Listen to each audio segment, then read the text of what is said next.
ovako velikom broju. Malo sam se plašio da neće biti dovoljno ljudi, da će biti svega možda 10-ak, 20, da ih ima preko 50, da nas ima preko 50-ak. Iz razloga što se danas u gradu događaju još i neke druge stvari. Naime, u 7 sati je bilo otvaranje studio galerija Paula Verudeli, a večeras u isto vrijeme, dakle u 8 sati, ima jedno otvaranje u Karlovojcu, u Bjelom Goroku, jedne izložbe, čini se karikatura ili nečeg slično. Večeras predstavljamo jednu međunarodnu kolektivnu izložbu, 5 zemalja, dakle nešto će kasnije Vedran Šilipetar više reći o tome. Ja ću samo spomenuti da je prisutno 15 autora, neki sa jednim ili 2 ili 3 rada, neko čak sa 8, kao što je Eugin Vardić, naš tu domaći autor, koji živi nedaleko Poreča. On se mislio da pošalje 1, 2, 3, ja kažem pošalje koliko imaš, pa onda ćemo već lako odlučiti koliko ćemo i objesiti. Večeras će im nastupiti sa performansom naši dragi prijatelji Libor Pokotović Sloboda i Đurica Ciganović. Biće performans u temu, dakle, crvena, bijela, plava, ali uvjerit ćete se i sami što oni to imaju namjeru izvesti. Nakon njih će, naravno, obratiti se vama svima, Vedran Šilipetar i reći nešto o ovoj izložbi, o druženju, dakle, o autorima i kako je nastala ta grupa koja je izlaže, evo danas u Hrvatskoj, odnosno u Puli, a bila je izložena i na 2-3 mjesta prije toga, ali u drugim državama. Želim da jednim srdačnim aplauzom pozdravimo današnje goste.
Liberté!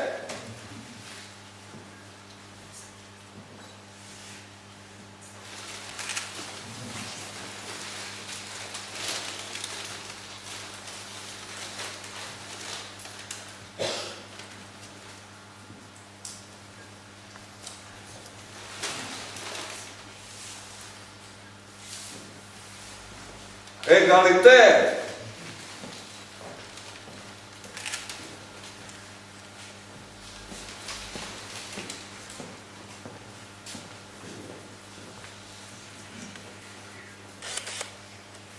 Fraternité!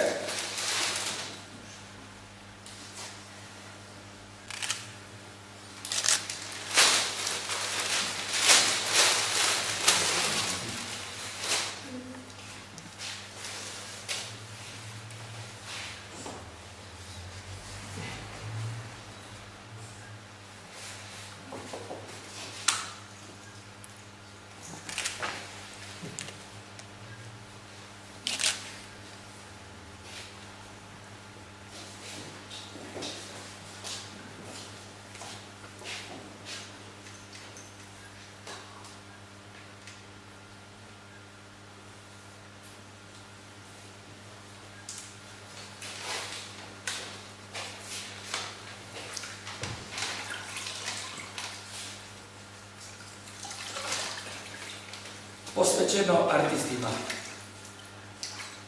Veliki su izvori tvoji, ti gubitniče u igri cilja, smisla i besmisla. Velike su promjene tvoje u toj divnoj laži što se jedino prostiti mogu. Velike su ludosti tvoje, dragi moji ljudožderu, dok ljubiš svaku sjenu živog kamena. Velika je duša tvoja kao titan vreli u rađanju vremena. Velika je samoća tvoja na golim stazama korova i pravaca. Velike su obmane tvoje koje nudiš ljepotu kao ozdravljenje. Velika je čistoća tvoja poput bijelog obrisa rane krvave. Veliki su porazi tvoji, veliki poput pobjede.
Nešto malo više o samoj izložbi i konceptu.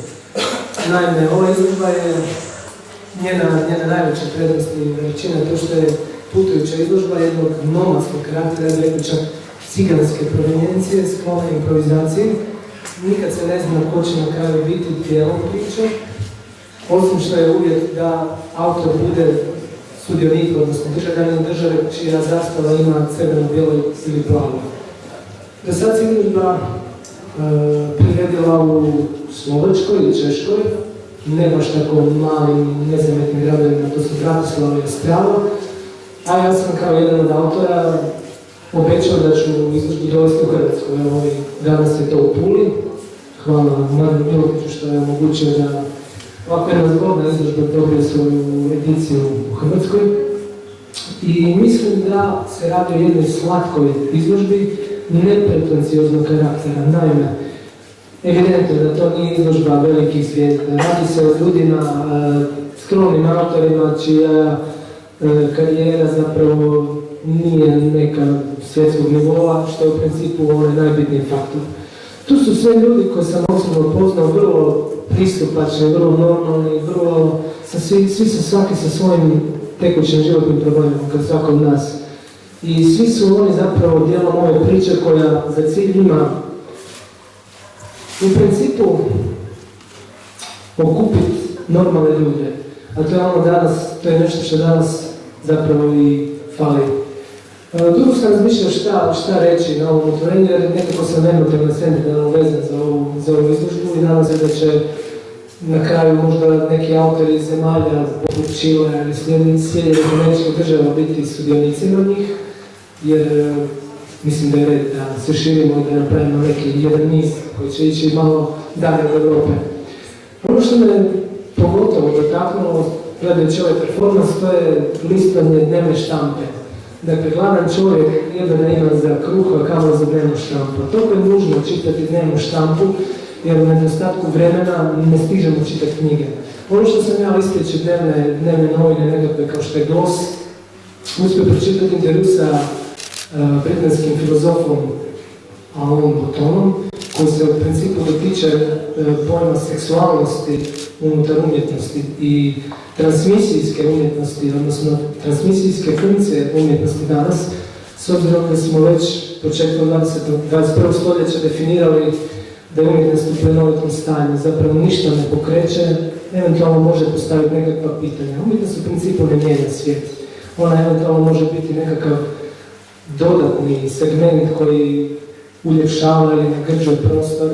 Možda je arhitektura ta koja u principu nešto mijenja. Sve drugo je jedan, ajmo to reći tako, intimistički pristup koji u principu stavlja sjenu i na realizam kao takav. Realizam sam po sebi koji ne mijenja ništa postaje poluartizam na neki način. Tako da pojam transseksualnosti, odnosno seksualnost kao tako je ključni problem općenito ljudskog roda. I rekao bi da je upravo ta subverzivna snaga ove izložbe što postavlja pitanje što? Što sa zemljama koje imaju crven, bijeli, plavi? A upravo zanimljivo što su ove zemlje pripadaju u tom srednjem, odnosno istočnom bloku. Znači imamo Češku, Slovačku, Rusiju, Sloveniju, Hrvatsku. Zemlje koje nemaju jasno definiran svoj seksualni stav same o sebi.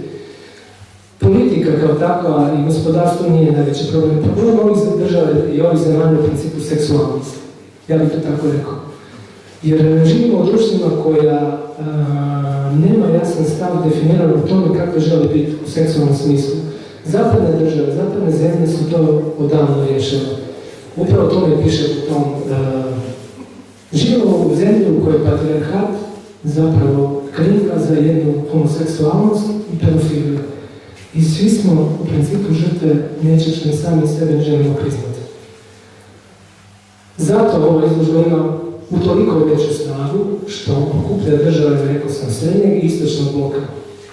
Tu su sudionici iz Rusije, Slovačke, Slovenije, ponavljam, Hrvatske, Češke.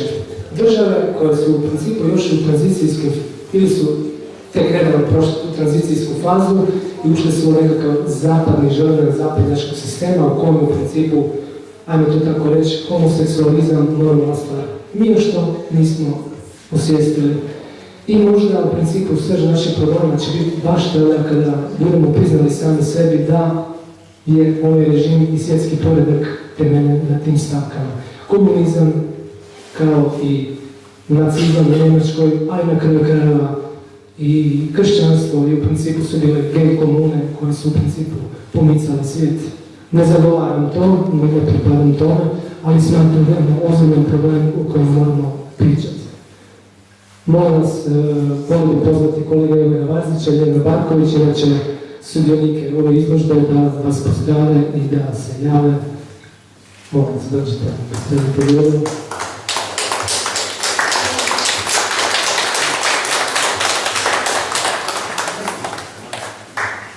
Jelena Barković je odličnim ciklusom geometrijske apstrakcije, Eugen Varkić sasvim oprečan, rekli bismo to tako, jedan realistički pristup. U nadi da ćemo napraviti taj niz, da ćemo kupiti ljude iz cijelog svijeta. Možda ova izložba zapravo dobije neki svoj finale u nekim drugim oblicima, u nekim državama koje su jasno definirale svoj status. Hvala vam na odazivu i uživajte jedni po pitanju. I nemojte biti tako skoro, nego dobro naprijed. Hvala vam.